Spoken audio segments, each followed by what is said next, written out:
जी अस्सलाम वालेकुम sir. Sir आज हमने अपील अगेंस्ट एक्विटल फाइल की हुई थी लाहौर हाई कोर्ट में, तो उसका क्या बेसिस थी, उसके क्या लीगल ग्राउंड्स हमने लिए हैं, तो काइंडली उस बारे अच्छा, में। वो अपील अगेंस्ट एक्विटल जो आज हमारी थी ना, बड़े उसमें आज बड़े आप समझेंगे इंटरेस्टिंग चीज़ें हुई हैं।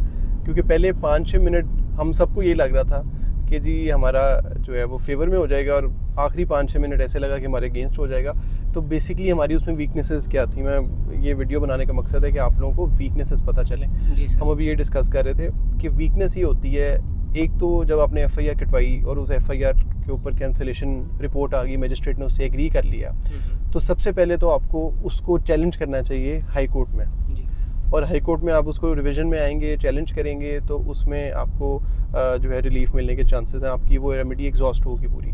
और दूसरी बात ये है कि अगर आपके एफआईआर कटी और उसमें डिले है, एफआईआर कटने में वो कुएं से डिले आ रहा है कोई 2-3-4 सालों का, तो वो कवर करने के लिए आपको ये चाहिए, बजाय इसके कि आप पुलिस की हायरार्की में जाना शुरू कर दें कि आपको एसएचओ ने मना किया, डीएसपी के पास, एसपी के पास, DIG, IG, chief minister, so on, बजाय आप इनके पास जाएं। आपको ये चाहिए कि आप थाने लेवल पे अगर आपकी रिड्रेसल नहीं हुआ तो आपने जो है वो डीपीओ के पास एक एप्लीकेशन देनी है। अगर डीपीओ भी रिड्रेस नहीं कर रहा तो आपने 22 से 22B में जाना है जस्टिस ऑफ पीस के पास।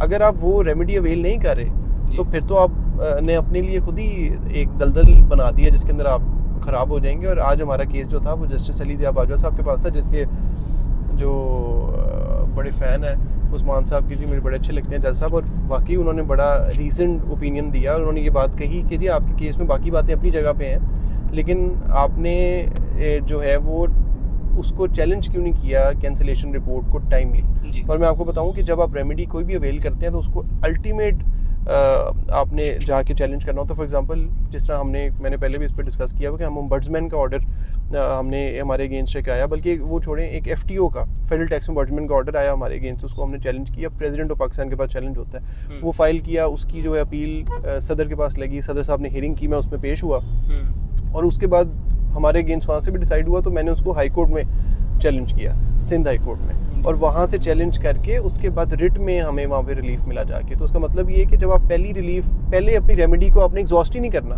जी, तो फिर आपको सेकंड रेमेडी, अगर आप कहते हैं कि जी मैं सेकंड पे जा रहा हूँ, तो फिर आपको कोर्ट्स बहुत टफ टाइम देती हैं। वैसे हमें भी आज टफ टाइम मिला।